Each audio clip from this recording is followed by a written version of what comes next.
Hello there, and welcome to the show, and today I'm going to be talking about WWE Survivor Series WarGames. This show took place on November 29th, live from the Petco Park Arena in San Diego, California, had an attendance of over 46,000 people. Let's talk about the show. Our opening match was the Women's WarGames match. The face team consisted of Rhea Ripley, Io Sky, Charlotte Flair, Alexa Bliss, and AJ Lee. The heel team consisted of the Kabuki Warriors, Lash Legend, Nia Jax, and Becky Lynch. In the lead up to this match, the Kabuki Warriors beat Charlotte Flair and Alexa Bliss to become the new Women's Tag Team Champions, and AJ Lee cost Becky Lynch the Women's Intercontinental Championship. She lost the title to Maxine Dupree. WWE basically threw every feud in the women's division into this WarGames match. There was no real story or anything to invest in during this match, so this match didn't have any real story. However, this match was better than the Women's WarGames match we got last year. Admittedly, that's not saying a lot,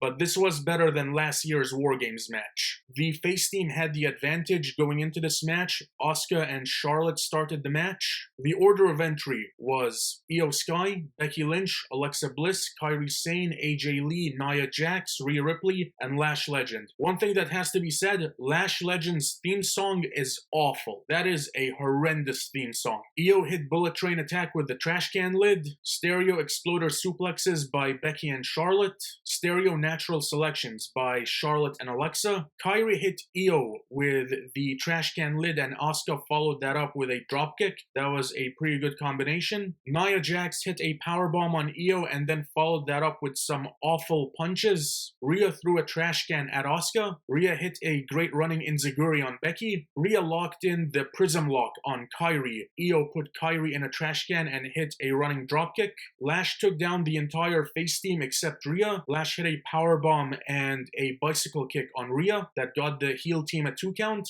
The match breaks down. Everyone hits their big moves. Everyone gets 2 counts. Nia and Lash military press Io from one ring to the other. Kabuki special on Io. Rhea broke it up at 2. The heels surround Rhea. Asuka is about to hit the mist, but then Charlotte pulls Rhea out of the way, and Asuka hit the mist on Lash. However, the way this was done, you could see Charlotte waiting, and the entire heel team is just watching her, waiting for Asuka. So the timing on this was a little off.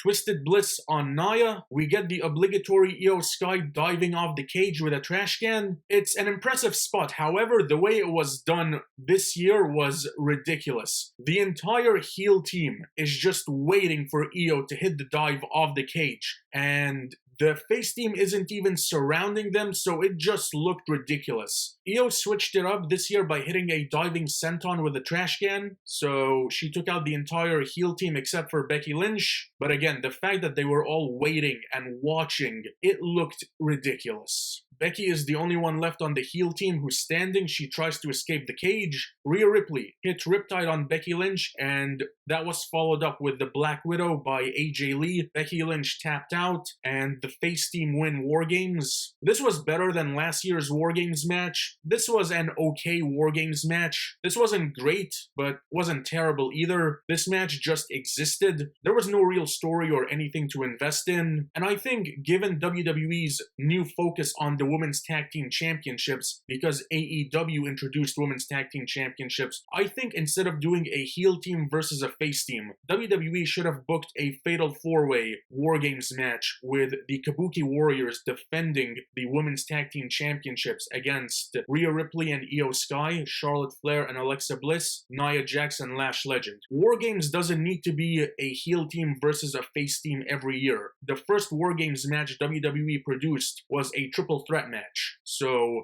I don't know why we need to do it as a heel team versus a face team every year. This wasn't a bad match. This was a fine match. No real story, but this was a fine match. Following that, we had what was, in my opinion, the most anticipated match of the night. John Cena versus Dominic Mysterio for the Intercontinental Championship. John Cena beat Dominic Mysterio on the November 10 episode of Raw in his hometown of Boston to become the Intercontinental Champion, the one championship that he needed to become a Grand Slam champion. This was one of the moments I was hoping we would get from the retirement tour. This was the second last match of John Cena's career. Dominic Mysterio, being that we were in San Diego got the hometown pop. He came out with Roxanne Perez and Raquel Rodriguez. Cena got a great reaction from the crowd, and WWE, they made you wait for Cena to make his entrance, building up the anticipation. Cena's entrance was great, and he got a great reaction from the San Diego crowd. Roxanne tripped Cena, Dominic took control. Raquel hit a punch on Cena, Dominic got a 2 count. Dominic hit the Three Amigos. Dominic escaped the ring. Roxanne and Raquel blocked Cena from attacking. Cena turns his back, allowing Dominic to take advantage. This was ridiculous. Cena looked like an idiot during this spot.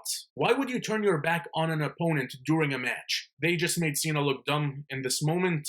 On the outside, Dominic Mysterio went for a Hurricane Rana off the barricade, and the way he landed, it looked like Cena powerbombed him shoulder first on the floor. And I thought Dominic was legitimately injured during this spot because Penta got injured in a match against Solo Sikoa on Raw in almost the same way. So I thought, is he legitimately injured? The camera focused on Dom, which if he was injured, the camera would not be focusing on Dominic.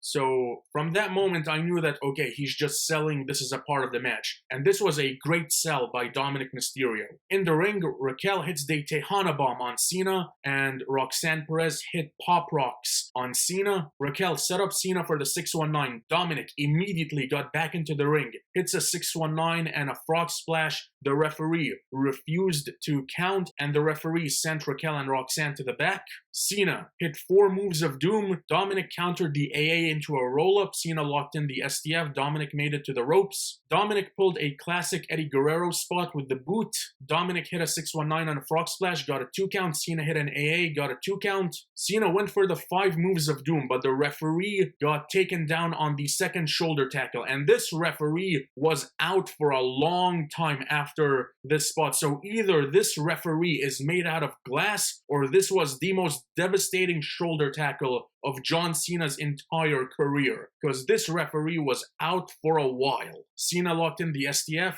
Finn Balor and JD McDonough came out to make the save. Cena got the knees up to counter a moonsault from JD. Balor missed the coup de grace. Cena then hit a double AA on Balor and JD. Dominic grabbed the Intercontinental Championship. Cena avoided a shot with the belt, hit an AA. Cena then took the belt and he threw it directly in front of Dominic. Now I know they were setting up the next spot, but the way this was done, that could have been executed better in my opinion. I have to admit, I did not see this coming. Liv Morgan's music hits, and she makes her return after 5 months of injury. I thought they were going to save her return for the Royal Rumble. I actually thought Liv Morgan was going to win the Royal Rumble, but she makes her return at Survivor Series. Liv slapped Dominic, but it looked like Dominic fell down too early. The slap didn't fully connect. Liv then jumped into Cena's arms, and the look on her face, the change in her expression from happy to just psychotic, great acting from Liv Morgan. Liv hits a low blow on John Cena. Dominic hits a 619. Liv hits Cena with the championship belt. Dominic hits a frog splash. Liv Morgan brings the referee back into the ring. He makes the 3 count, and Dominic Mysterio becomes a 2-time Intercontinental Champion. Dominic and Liv celebrate on the ramp. Cena's first Intercontinental Championship reign and his final championship reign in WWE ends at 19 days. That was John Cena versus Dominic Mysterio, the second last match of John Cena's WWE career. The crowd is chanting, "Thank you, Cena." He's taking in the energy of the crowd. He leaves the ring, and he says he's only got 1 more match left. First half of this match was fine. Second half of this match was really good in my opinion. But the finish, I believe that John Cena's last match should have been for the Intercontinental Championship. Because WWE, to determine who Cena's last opponent would be, they were holding a tournament to determine who the final opponent would be. And as soon as the brackets for this tournament were announced, it was pretty clear that Gunther was going to be the winner of the tournament and be Cena's final opponent. And it was rumored that Gunther was going to be Cena's final opponent after he retired Goldberg earlier in the year.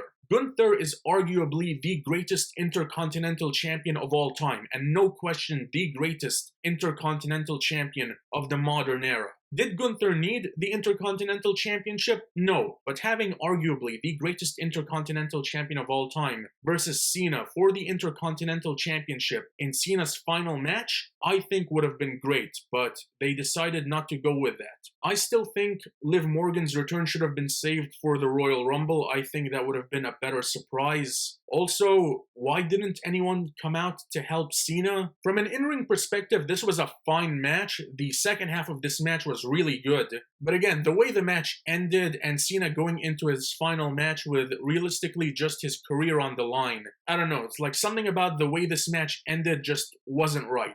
I don't think Cena should have lost this match, especially given that more than likely he was losing his retirement match, and him going back-to-back losses to end his professional wrestling career. I didn't think it was gonna happen, but that's the way it ended up, and I think he should have won this match. I don't think Cena should have lost this match. That being said, this was a pretty good match. In what was easily the biggest waste of time on this show and the worst match of the night, Stephanie Vaquer versus Nikki Bella for the Women's World Championship. Nikki Bella turned heel for no reason. Nikki attacked Stephanie as soon as the bell rang. Stephanie hit a running leg drop. Nikki hit a spinebuster, SVB for a 2 count. Nikki hit a disaster kick.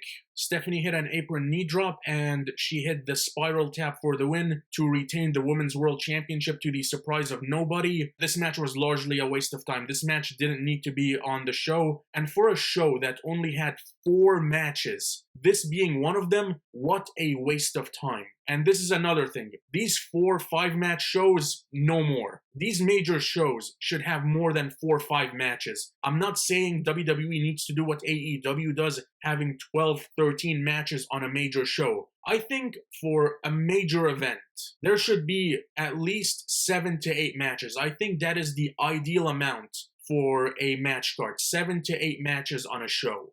4, that is insane. And the fact that this was one of the 4 matches we got on this show is unbelievable. This was not a good match. Our main event, the men's WarGames match. I'm assuming this was originally supposed to be Team Punk versus Team Rollins. However, Rollins' injury changed those plans, and this effectively became Team Punk versus Team Vision. And again, much like the women's WarGames match, the build to this match felt very thrown together and lacking in story. The face team consisted of CM Punk, Cody Rhodes, the Usos, and Roman Reigns. The heel team consisted of The Vision, Logan Paul, Drew McIntyre, and Brock Lesnar. The heels had the advantage going into this match. Braun Breaker and CM Punk started the match. The order of entry was Drew McIntyre, Cody Rhodes, Logan Paul, Jimmy Uso, Bronson Reed, Jey Uso, Brock Lesnar, and Roman Reigns. Braun caught an axe handle and hit a suplex. Drew hit a Claymore kick on Punk.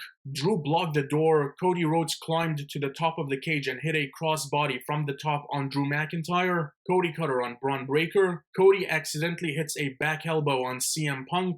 Punk was bleeding. Heart attack by Cody and Punk on Drew McIntyre. Doomsday device by Cody and Punk on Braun Breaker. Braun Breaker over-rotated and landed right on his head. That was a scary spot.